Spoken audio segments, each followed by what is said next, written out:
T20 world cup 2024 ముగిసిన తర్వాత జింబాబ్వేలో పర్యటించింది team India. అక్కడ విజయకేతనాన్ని ఎగురవేసింది. అదే దూకుని శ్రీలంకలో కొనసాగిస్తోంది.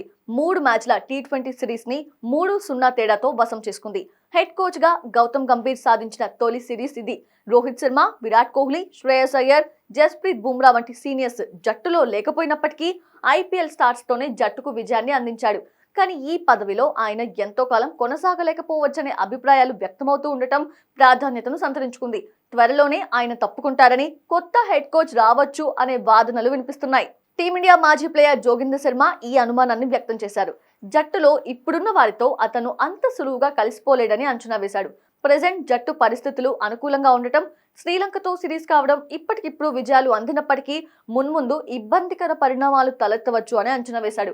గంభీర్ కాంట్రాక్ట్ గడువు 2027 వరకు ఉన్నప్పటికీ అప్పటి వరకు జట్టులో కొనసాగలేడు అని జోగిందర్ శర్మ చెప్పాడు.